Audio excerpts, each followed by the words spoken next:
The blade snapped. Not bent, not cracked. Snapped, clean through the molecular lattice that had survived 12,000 years of combat, ceremony, and the gravitational crush of 3 neutron star forgings. Emma Johnson stared at the 2 pieces in her hands, genuinely confused. Was this supposed to be this fragile? According to YouTube analytics, 98% of viewers are not subscribed. That's a huge number. By subscribing the channel that is completely free, Kael'thas couldn't answer. The Draxian combat instructor, veteran of 47 campaigns, master of 17 weapon disciplines, bearer of the Crimson Blade since before Emma's grandparents were born, simply stood there, his 4 arms frozen mid-gesture, his facial ridges flattening in what his species did instead of going pale. The biometric scanner beside them started screaming, not beeping, not alarming. Screaming, a cascading wail that cycled through 3-dimensional frequencies as its display spat out readings, rejected them, recalculated, and spat them out again. Red hollow lights erupted across the training hall's ceiling. Biological impossibility detected. Biological impossibility detected. Biological impossibility. "I'm really sorry," Emma said, holding up both halves of what had been the most legendary weapon in the Galactic Military Academy. "I think something's wrong with it. Maybe it got damaged in storage or—" "Don't move!" Kael'thas's voice came out strangled. He was staring at the blade fragments like they were pieces of his own severed limbs. "Don't, by the void, don't move a single muscle." Emma froze, still holding the pieces. Around them, the other students in advanced weapons theory, a mix of Zenthari, Vexri, and Cloraxian cadets, were backing away slowly. One of them, a Zenthari named Vexia, who'd been friendly enough the past 3 weeks, had all 6 of her eye stalks fully extended in what Emma had learned was pure terror. The emergency klaxons hit a new pitch. Across campus, blast doors were slamming shut. Through the training hall's observation windows, Emma could see instructors sprinting toward their position from 3 different buildings. Her communicator buzzed, then Kael'thas's. Then every single device in the room simultaneously, all displaying the same message in urgent galactic standard, Containment Protocol Sigma, all personnel maintain safe distance, Commander en route. "Okay, seriously, what's happening?" Emma glanced down at the blade pieces again. They looked fine. Aside from being in 2 pieces where there should be 1, the break was clean, almost surgical. "Did I break something important? Because back home I go through tennis rackets pretty regularly, but you guys said this was just for looking at tennis rackets." Kael'thas repeated the human words like he was testing whether they were a weapon designation. "You break regularly?" "Well, yeah, they're not built for—" Emma paused as the training hall's main doors exploded inward. Commander Xilax didn't walk into the room. He erupted into it, his scaled bulk moving faster than Emma had seen any Draxian move, flanked by 6 security officers in full combat shielding. His head swiveled, taking in the scene. Kael'thas frozen, the students pressed against the far walls, the still shrieking scanner, and Emma standing in the center of it all holding 2 pieces of impossible. His eyes, all 3 of them, locked onto her hands. "Step away from the human," he ordered, his voice carrying the weight of absolute authority. "Kael'thas, report, now." Kael'thas gestured weakly at his shattered legacy. "She broke the Crimson Blade." Silence. Complete, suffocating silence except for the scanner's ongoing meltdown. "That's not possible," Xilax said flatly. "I'm looking at it," Kael'thas snapped, some of his usual composure cracking. "She picked it up for the inspection routine. I saw her fingers close around the hilt and it just—" He made a braking motion with 2 of his hands. Xilax's combat computer was already scanning Emma, its display visible on his forearm mount. Emma watched the numbers scroll past, biosigns, density readings, energy output, and saw each one flash red and recalculate. The commander's face did something complicated. "The blade can cut through starship hulls," he said slowly, like he was explaining reality to reality itself. "Breaking one requires force equivalent to A small nuclear detonation, yes sir, I know. Kael'thas's voice was climbing toward panic. I've carried that blade for 300 years. I've seen it cleave through reinforced titanium alloy. I've watched it survive direct plasma strikes, and this human just... He gestured helplessly at Emma. Emma shifted her weight, and every alien in the room flinched. Could someone please just tell me what I did wrong? She asked, frustration creeping into her voice. I barely squeezed the handle to get a better look at the engraving. If it's that delicate, maybe you shouldn't let students touch it. The scanner chose that moment to escalate from screaming to what sounded like a dying animal. Its display cracked, sparks flying from the casing as it finally gave up trying to process whatever it was measuring. How is she human? It whispered through failing speakers before going dark entirely. Xilax's communicator erupted with incoming priority alerts. Emma could hear the Galactic Council's official seal tone even from across the room. The commander looked at the device, looked at Emma, looked at the broken blade in her hands, and Emma saw something she'd never expected to see in a decorated military commander's face. Fear, not of combat, not of enemy forces. Fear of her. Nobody touch her, Xilax said quietly, his hand moving to his own communicator. Get me high command, emergency classification, and someone get the medical bay ready for...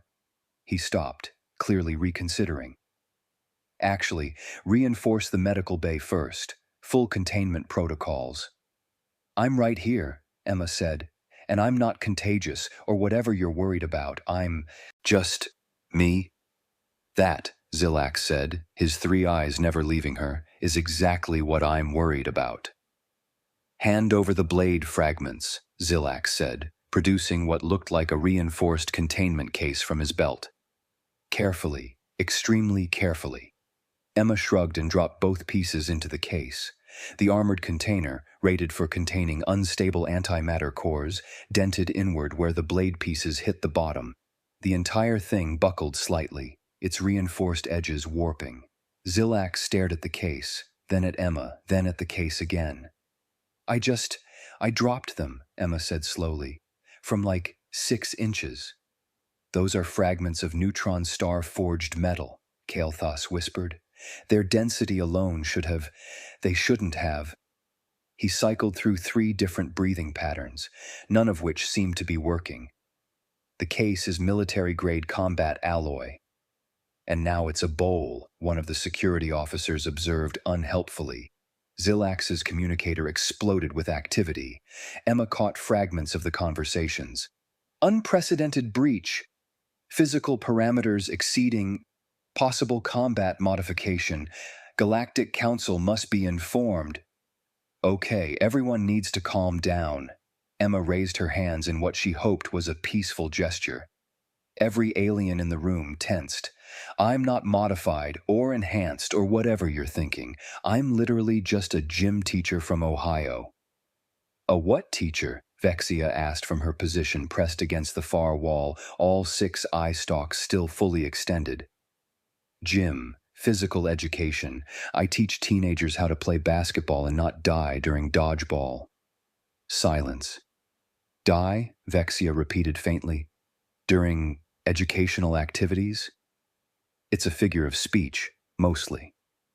Emma caught the looks everyone was giving her. What? It's not like we actually let them get hurt. We just, make them run laps and do push-ups and... Why is everyone looking at me like that? Medical Officer Lear Anna to Training Hall 7, Xilax barked into his comm. Immediate priority. Bring portable scanners and... He paused. Bring everything. Everything we have.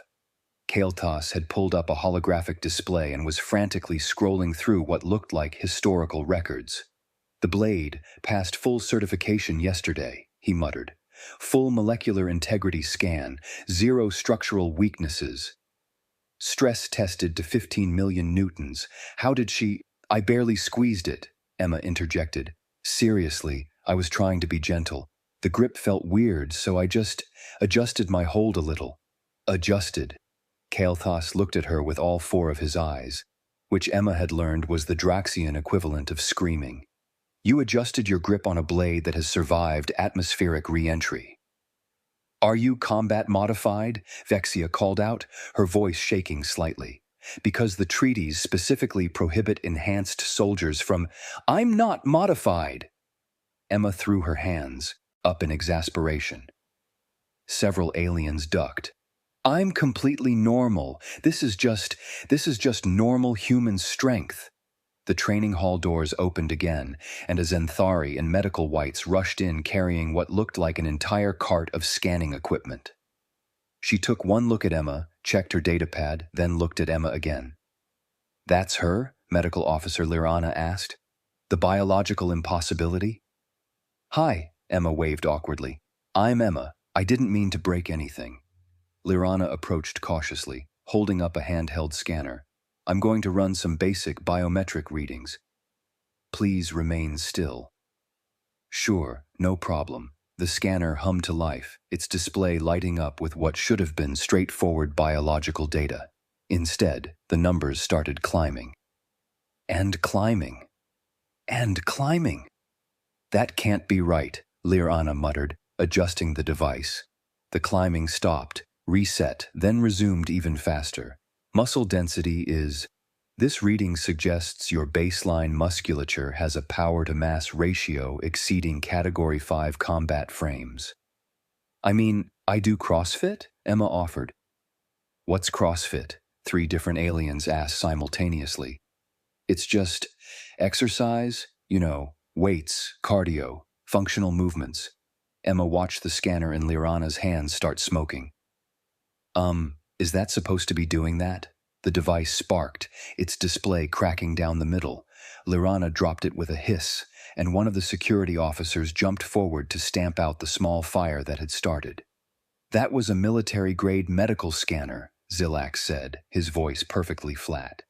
It's designed to analyze species from across 15,000 different biological classifications. And human biology just set it on fire, Kael'thas added, because apparently someone needed to state the obvious. This isn't fire, this is madness, Lirana countered, pulling out a backup scanner. Commander, with your permission, I'd like to attempt a genetic baseline scan. Granted. Everyone else, clear the room, now. The students didn't need to be told twice. They practically trampled each other getting to the exits, Vexia moving faster than Emma thought possible for someone with no bones. Only Kael'thas remained, apparently unable to look away from the dented case containing his shattered legacy. Am I in trouble? Emma asked quietly. Because if I am, I should probably call home. My mom's going to freak out if the academy expels me on the first month. You're not being expelled, Zilak said, then caught himself. Probably. We're still determining protocols. Lirana, proceed with the scan. The medical officer activated her backup device, this one larger and clearly more robust. She moved it slowly around Emma's body, her facial tentacles twitching as data streamed across her display. Bone density is— Commander, her bones register as denser than our standard hull plating. Hull plating, Zilax repeated slowly. Spinal structure could— support loads exceeding 40 times her body mass. Muscle fiber composition is— I don't even have a classification for this. It's like her entire body is built for a gravity well that would crush most species. Earth is 1.0 G standard, Kael'thas said, having apparently pulled up Emma's admission files. That's within acceptable parameters for most species. Most species who evolved there would be considered megafauna, Lirana countered, or apex predators, not teachers. Look, can we maybe do a simpler test? Emma suggested. Like, you seem really worried about my strength specifically. Why don't you just have me try one of those grip strength things? Squeeze the handles and it measures force. Zilax and Lirana exchanged looks. Zilax started. That's actually a logical approach. Lirana, do we have a grip dynamometer? Of course. Standard equipment. She rummaged in her cart and produced what looked like 2 handles connected to a digital display. This measures applied force up to 10,000 newtons. It's rated for evaluating. Emma took it and squeezed. The device exploded. Not sparked, not malfunctioned. Exploded, metal handles fragmenting, display shattering, internal components flying across the room like shrapnel. Liranna shrieked and dove behind her cart. One of the security officers raised a combat shield on pure instinct.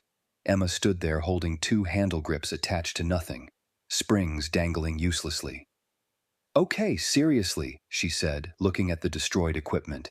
"Is everything here made of tissue paper, or do you guys just not believe in quality control?" Xelax's communicator buzzed with an incoming priority channel. Emma heard a new voice, deeper and crackling with authority. "Commander, High Command is convening an emergency session. What exactly is happening down there?"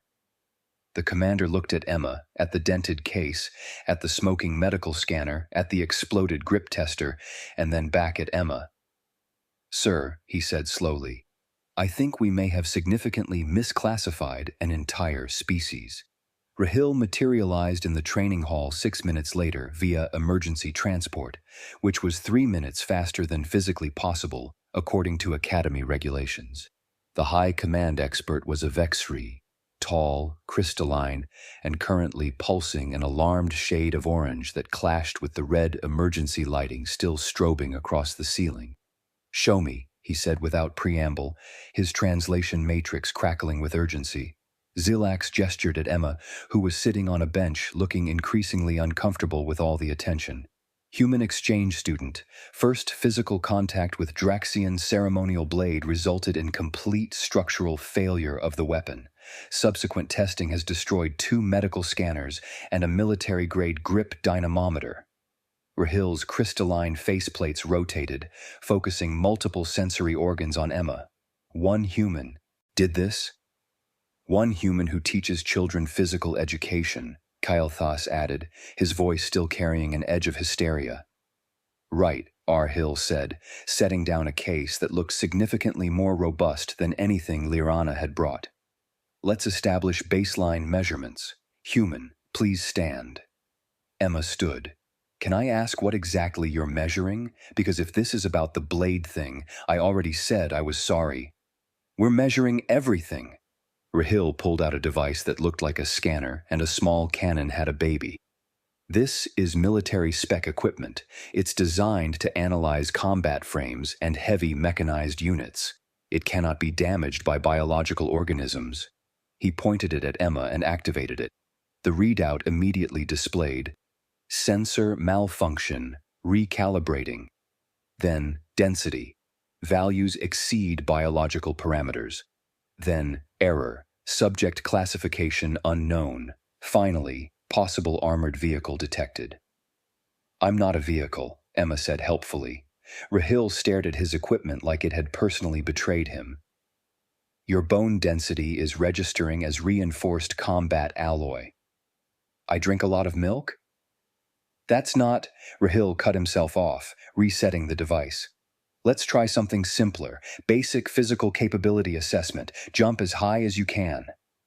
Emma shrugged and jumped. She cleared 6 feet easily, landing with a soft thud that cracked 2 floor tiles. Every alien in the room just stared.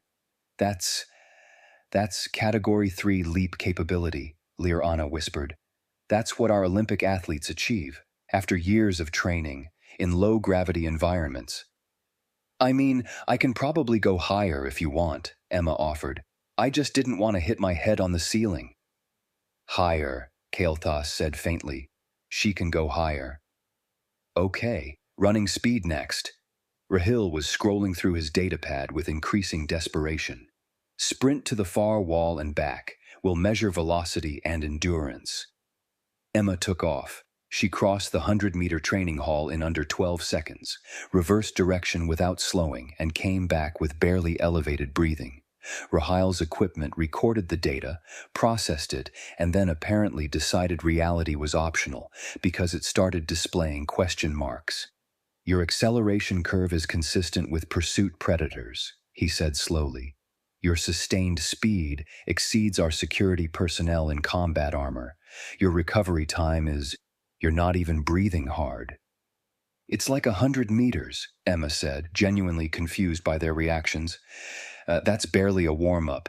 In my high school classes, we make the kids run a mile for baseline fitness. A mile? Vexia, who had crept back to watch from the doorway, sounded like she was going to faint. You make children run over 1,600 meters? Well, yeah, it's just a mile. Takes most of them like 8 to 10 minutes. Liroana was frantically typing into her datapad. Commander, I'm cross-referencing with our database, and 8-minute mile would qualify as elite endurance performance for most species. She's saying human children do this as a baseline assessment. Teenagers, Emma corrected. The little kids just do like half a mile or whatever. We're not monsters. Half a mile, Rahil repeated.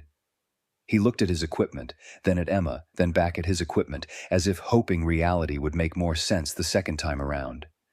What else do these children do in your classes? Oh, you know, regular stuff. Push-ups, pull-ups, sit-ups. We play sports, basketball, volleyball, soccer, dodgeball. Wait, go back, Kael'thas interrupted. What's a push-up? Emma dropped to the floor and demonstrated, knocking out 20 in quick succession. The floor cracked a little more with each repetition. You're repeatedly lifting your entire body mass using only your arms, Rahil observed. 20 times, consecutively, without strain. That's actually not that many. I can do like 50 pretty easily. 100 if I'm warmed up. 100, Liroana said to no one in particular. She can do 100. And pull-ups are similar, just hanging from a bar and pulling yourself up. Most of my students can do at least 5 or 6 by the end of the semester. Rahil's color shifted to a deep purple that Emma's translation matrix helpfully informed her meant existential dread. Your students, your child students, can perform Category 4 strength exercises. I mean, the really athletic ones can do way more. I had a kid last year who could do 30 pull-ups straight. He was on the wrestling team. Wrestling, Kael'thas said. Define wrestling. It's a sport where two people try to pin each other to the ground using strength and technique. It's super popular back home, been around for thousands of years. Your species invented a sport, Rahil said carefully, where you physically overpower each other. For entertainment. Well, and exercise, and competition. We have whole tournaments. Of course you do, Zilax muttered. Liroana was scrolling through something on her datapad, her tentacles writhing in agitation. Commander, I've accessed the human admission files. According to the initial survey data, Earth is classified as a 1.0 G standard gravity world. That's within acceptable parameters, Rahil said. The Academy is built for 0.6 G standard, Liroana continued, because that's the median comfortable gravity for most spacefaring species. We've been operating at 60% of this human's native gravity since she arrived. The implications of that settled over the room like a heavy blanket. So you're saying, Kael'thas spoke slowly, that she's been operating at a significant advantage this entire time, and we didn't notice because we classified humans as standard sentient civilians, Zilax finished, not as evolved from a high-gravity death world. Death world? Emma frowned. Ohio is like aggressively boring. We have corn and strip malls. Your planet's gravity would crush most species, Rahil said bluntly. Your atmospheric oxygen content is toxic to crystalline-based life. Your temperature ranges fluctuate enough to kill most settlers. The fact that you evolved there means you're essentially walking tanks compared to us. But I'm not even that strong for a human, Emma protested. I'm just like moderately fit. You should see actual athletes. Olympic weightlifters can lift like 300 kilos over their heads.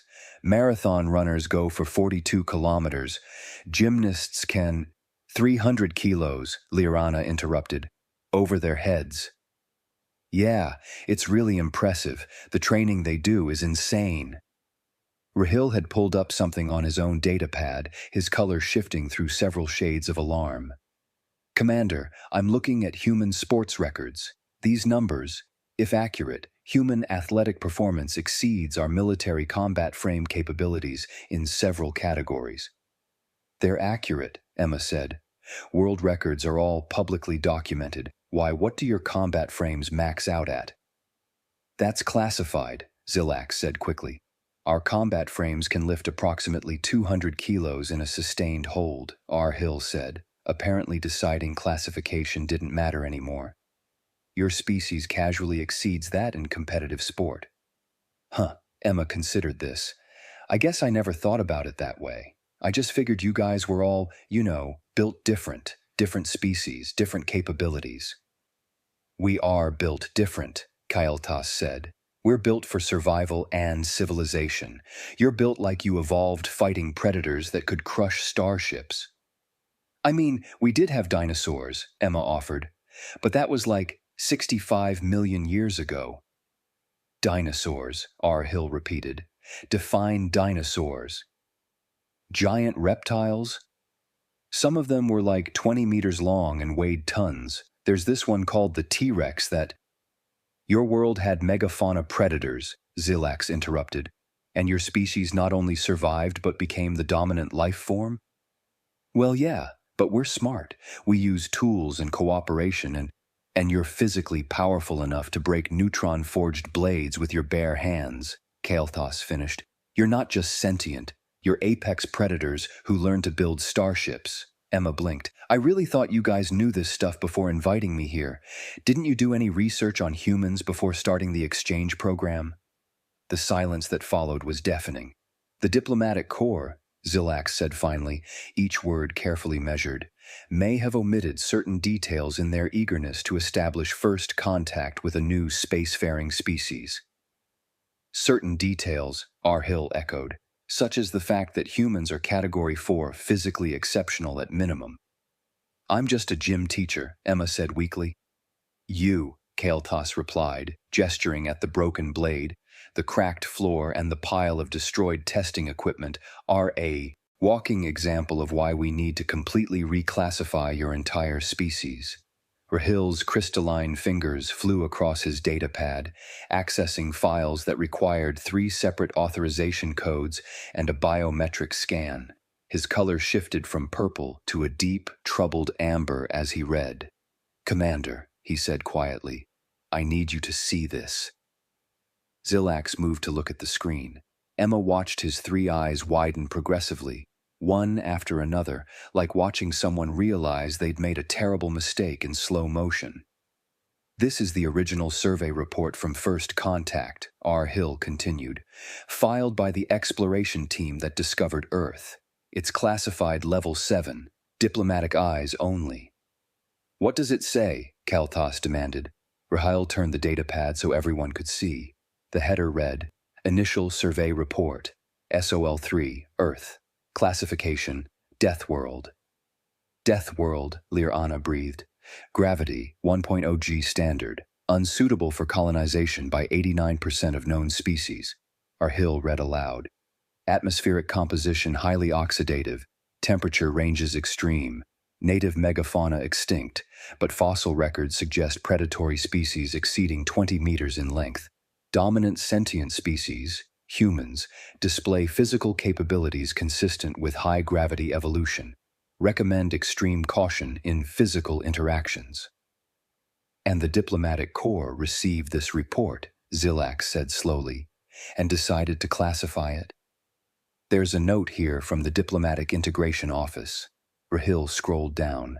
Physical parameters deemed potentially problematic for cultural exchange. Recommend focusing on humanity's technological and social development rather than biological specifications. Assessment. Humans are sufficiently civilized that their physical nature should not impede integration. They buried it, Kael'thas said flatly. They wanted the prestige of integrating a new spacefaring species and didn't want to scare anyone with the details. Emma raised her hand tentatively. So, just to be clear, you guys knew we were strong and just didn't tell anyone? Not us specifically, Zilax corrected. The diplomatic corps, who apparently believed that your civilization's advancement would override your biological reality. To be fair, Emma said, we are pretty civilized. We haven't broken anything important. Well, except the blade, and the scanners, and the grip thing.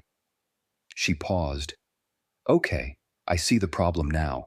There's more, Rahil said, his color darkening further. The Academy is built to 0.6 G standard because that's the median comfortable gravity for species from 0.3 to 0.7 G worlds. Anything above 0.8 G is considered high gravity and requires specialized accommodation. Which we didn't provide, Liana said, because the diplomatic files said humans were adaptable. We are adaptable, Emma protested.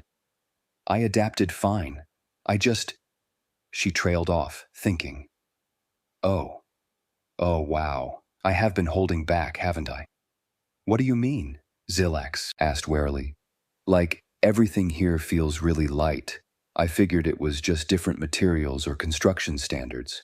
So I've been trying to be really careful with things. Gentle handshakes, soft touches, not putting my full weight on chairs before sitting.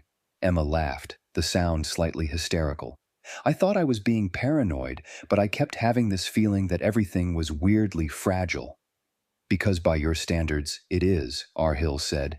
You've been operating in what you perceive as a low-gravity environment, trying to compensate for what you assumed was your own clumsiness. And you still broke a neutron-forged blade, Kael'thas added, while being careful. Commander, Liana interrupted, her tentacles rigid with alarm. If Emma is standard for human baseline and she's been holding back, what about the other human students? Zilax's eyes widened. Computer, locate all human students currently enrolled at the Academy. A holographic display materialized. 3 additional human students identified. Sofia Garcia, Engineering Division. Michael Torres, Medical Division. James Anderson, Astrophysics Division. Get them here, now, and pull any incident reports involving them. While they waited, Arhill pulled up the reports. His color cycled through increasingly distressed shades. Sofia Garcia has 17 maintenance requests filed by engineering. Student repeatedly over-tightens fasteners, causing stripped threads. Student applies excessive force to calibration instruments. Student hand-shaped a titanium component that should require hydraulic press. Hand-shaped, Kael'thas repeated weakly. Michael Torres, Medical Division. Student demonstrates unusual gentleness with patients, but accidentally crushed a bone density scanner during demonstration. Student's baseline grip strength exceeds medical safe handling parameters. Rahil scrolled faster. There's a note here from his supervisor. Torres shows excellent patient care instincts but seems nervous about physical contact. Recommend additional sensitivity training. He wasn't being nervous, Liana realized. He was terrified of hurting someone. The training hall doors opened, and 3 humans entered, looking confused and worried. Emma recognized Sofia from the few engineering lectures they'd shared. The others she'd only seen in passing. What's going on? Sofia asked, her eyes taking in the destroyed equipment and general chaos. We got pulled out of class with no explanation. How much force do you normally use when tightening fasteners? Zilax asked without preamble. Sofia blinked. Finger tight plus a quarter turn, standard practice. Your finger tight stripped a titanium bolt. Oh, Sofia's face fell. Yeah, I've been having trouble with that. Everything here seems really soft. I thought maybe you guys use different alloys or something. Michael Torres? Zilax turned to the medical student. You've been flagged for excessive caution with patients. Michael, a stocky guy with nervous energy, nodded quickly. I'm just trying not to hurt anyone, sir. People here seem delicate. I've been really careful. You crushed a medical scanner. That was an accident. It slipped and I caught it and… Michael made a squeezing gesture. It just kinda crumpled. James Anderson, the astrophysics student, raised his hand. Are we in trouble? Because I definitely broke some equipment too, but I filed all the proper incident reports. Rahil pulled up James's file. 23 broken input devices, 12 damaged chairs, 1 completely flattened quantum calculator. Wait, how did you flatten a quantum calculator? I dropped my textbook on it, James offered weakly. His textbook, Kael'thas said to the room at large, crushed a device that's designed to survive equipment failures in deep space. In our defense, Emma spoke up, we really thought you guys knew what you were signing up for when you invited us here. Xilax's communicator buzzed. Commander, High Command is ready for your report. The commander took a deep breath, all 3 of his lungs inflating in sequence. Tell them we need immediate implementation of safety protocol designation, human integration.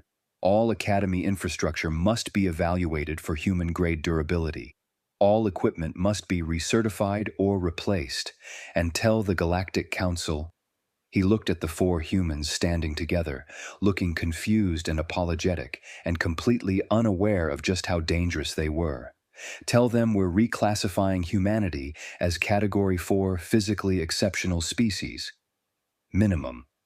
Possibly Category 5 pending further evaluation. Category 5? Lier-Ana breathed. That's reserved for species that can survive hard vacuum or wrestle spacefaring predators. Have you seen their sports? Rahil countered. Fair point. Kael'thas approached Emma slowly, carefully, like someone approaching an unexploded munition. The blade, he said. My ceremonial blade. I'm going to commission a replacement, something that can withstand human interaction. Emma brightened.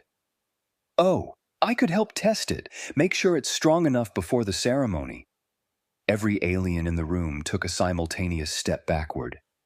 Or not, Emma added quickly. That's cool too. Let's, Xilax said delicately, revisit that offer once we've completed the full safety assessment. 3 weeks later, the Academy looked different.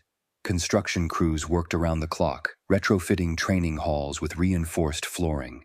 The engineering department had requisitioned enough high-tensile alloy to build a small warship, all of it going toward human-grade equipment. Signs in Galactic Standard appeared throughout campus. Human interaction zone, exercise caution, and equipment certified for human use, with a small icon that looked suspiciously like a warning label. Emma had become an unofficial consultant, testing prototypes and providing feedback. Yeah, this wrench feels better, she'd say while engineering students took frantic notes. Doesn't bend when I use it normally. The Academy had even constructed a specialized training zone in Section 7, set to Earth's 1.0 G standard. Emma and the other human students could finally exercise without worrying about breaking everything.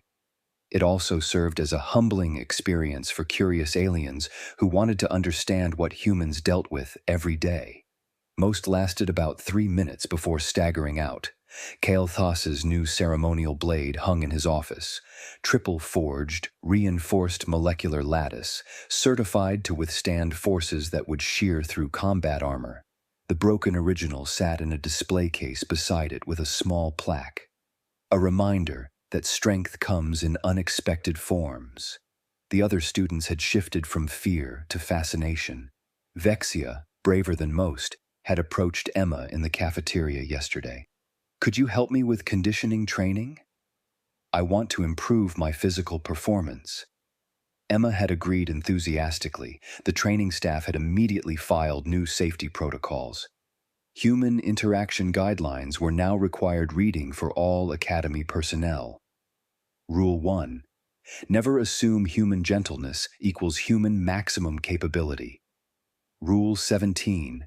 If a human offers to help move something heavy, accept graciously but alert facilities maintenance afterward. Xilax filed his weekly report to High Command. Integration proceeding successfully under new parameters. Human students adapting well to specialized accommodations. Recommend other institutions prepare similar modifications before accepting human applicants.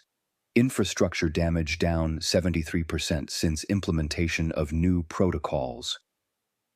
Emma flopped onto her reinforced dorm room bed, specially constructed after she'd accidentally broken through the frame of the standard issue model, and activated her personal communicator for the weekly call home. Her mom's face appeared on the screen, smiling. "Hey, sweetheart, how's space school?"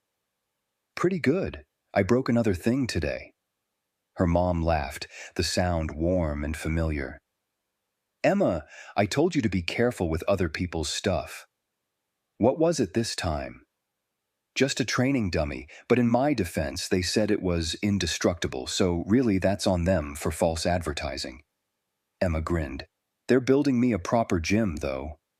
"Well, proper by Earth standards. The aliens are calling it the Extreme Physical Challenge Zone." "That's nice, dear. Are you making friends?"